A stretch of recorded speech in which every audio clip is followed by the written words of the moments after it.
Hello दोस्तों, स्वागत है आपका आप ही के चैनल में।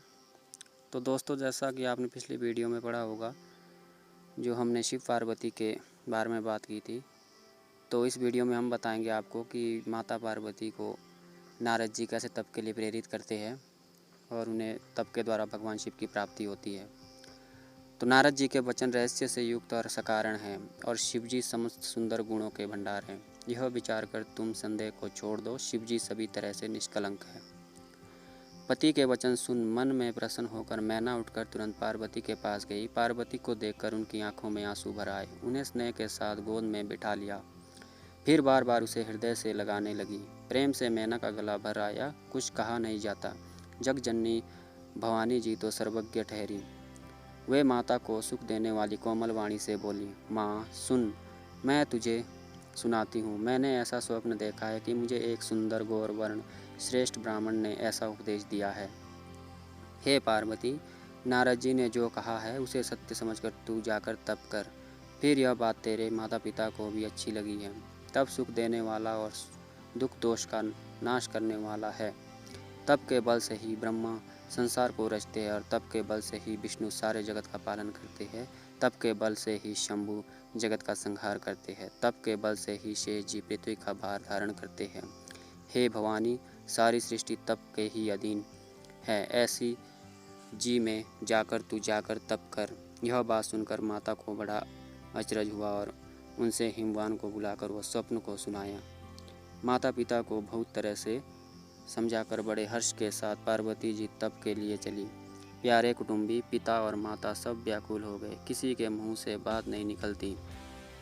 तब वेद शिरा मुनि ने आकर सबको समझाया और कहा, पार्वती जी की महिमा सुनकर सबको समाधान हो गया।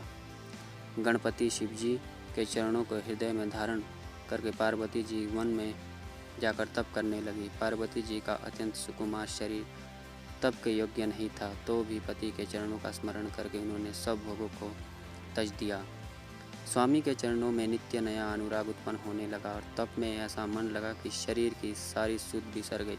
1000 वर्ष तक उन्होंने मूल और फल खाए, फिर 100 वर्ष साग खाकर बिताए। कुछ दिन जल और वायु का भोजन किया और फिर कुछ दिन कठोर उपवास किए। जो बेल पत्र सूखकर पृथ्वी पर गिरते थे, 3000 वर्ष तक उन्हीं को खाया। फिर सूखे पर्ण पत्ते भी छोड़ दिए। तभी पार्वती का नाम अपर्णा हुआ। तब से उमा का शरीर क्षीण देखकर आकाश से गंभीर ब्रह्मवाणी हुई, हे पर्वतराज की कुमारी, सुन, तेरा मनोरथ सफल हुआ। तू अब सारे असह्य क्लेशों को त्याग दे, अब तुझे शिवजी मिलेंगे।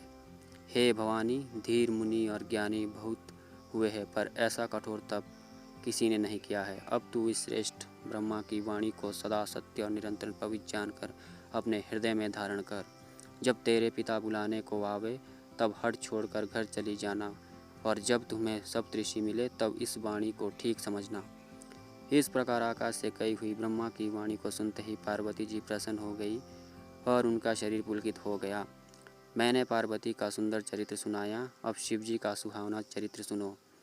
जब से सती ने जाकर शरीर का त्याग किया, तब से शिव जी के मन में वैराग्य हो गया।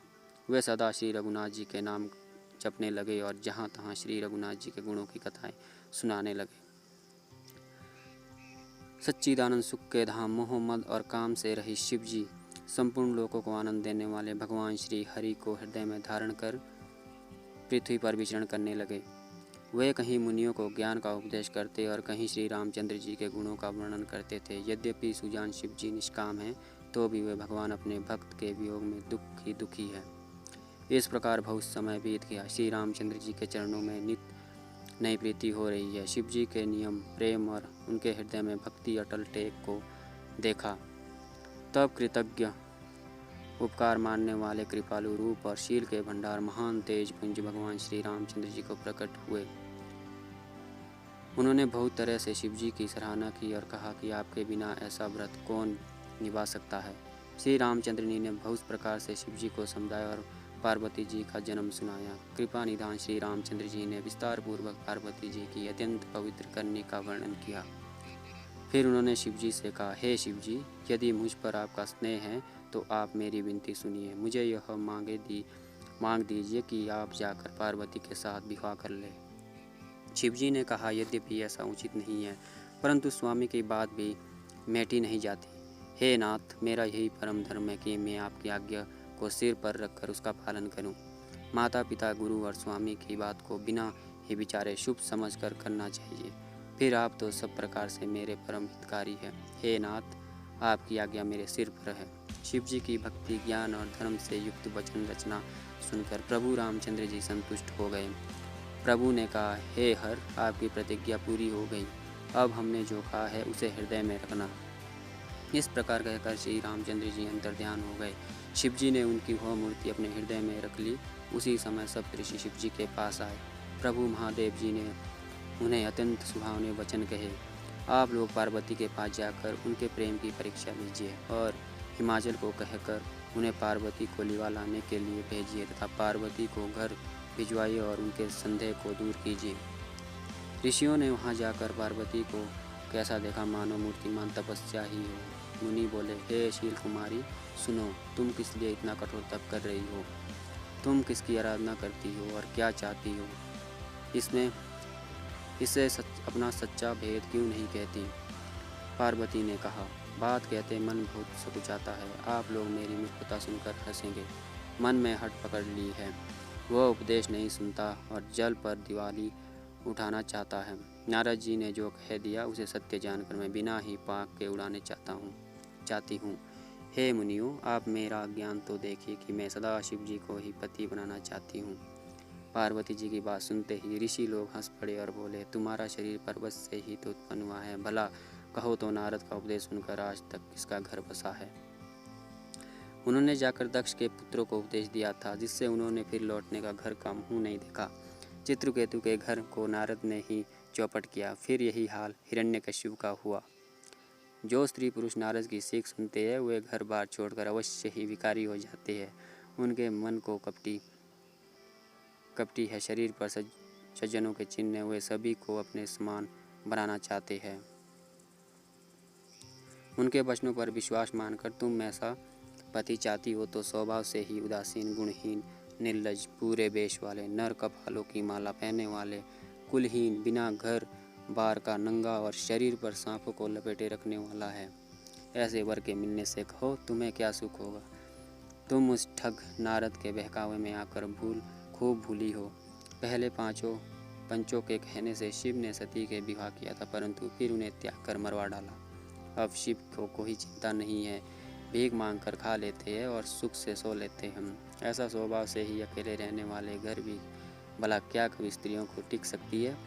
अब भी हमारा कहा मानो, हमने तुम्हारे लिए अच्छा वर विचारा है। वह बहुत ही सुंदर, पवित्र, सुखदायक और सुशील है, जिसका यश और लीला वेद गाते हैं। वह दोषों से रहित, सारे सद्गुणों की राशि, लक्ष्मी का स्वामी और वैकुंठ पुरी का रहने वाला, हम ऐसे वर को लाकर तुम्हें दिला देंगे। यह सुनते ही पार्वती जी हंसकर बोली, आपने यह सत्य ही कहा। मेरा यह शरीर पर्वत से उत्पन्न हुआ है, इसलिए हट नहीं छूटेगी। शरीर भले ही छूट जाए, सोना भी पत्थर से ही उत्पन्न होता है, सो वह जलाए जाने पर भी अपने स्वभाव को नहीं छोड़ता। अतः मैं नारद जी के वचनों को नहीं छोड़ूंगी, चाहे घर बसे या उजड़े। इससे मैं नहीं डरती। जिसको गुरु के वचनों में विश्वास नहीं है, उसको सुख और सिद्धि स्वप्न में भी सुगम नहीं होती। माना कि महादेव जी अवगुणों के भवन है और विष्णु समस्त सद्गुणों के धाम है, पर जिसका मन जिसमें रम गया उसको तो उसी के काम है। हे मुनीश्वरों, यदि आप पहले मिलते तो मैं आपका उपदेश सिर माथे रखकर सुनती, परंतु अब तो मैं अपना जन्म शिव जी के लिए ही हार चुकी। फिर गुण दोष का विचार कौन करे? यदि आपके हृदय में बहुत ही हट है और विवाह की बातचीत किए बिना आपसे रहा नहीं जाता, तो संसार में वर कन्या बहुत है। खिलवाड़ करने वाले का आलस्य तो होता नहीं। मेरा तो करोड़ों जन्म तक यही हट रहेगा कि या तो शिव जी को वरूंगी, नहीं तो कुंवारी ही रहूंगी। स्वयं शिव जी 100 बार कहे तो भी नारद जी के उपदेश को नहीं छोड़ूंगी। जगजननी पार्वती जी ने फिर कहा कि मैं आपके पैर पड़ती हूँ, आप अपने घर जाइए, बहुत देर हो गई है। शिव जी में पार्वती जी का ऐसा प्रेम देखकर ज्ञानी मुनि बोले, हे जगजननी भवानी, आपकी जय हो, जय हो। तो दोस्तों, आशा करता हूँ आपको ये वीडियो बहुत पसंद आई हो, तो please share, comment and subscribe करना ना भूलें। जय श्री राम।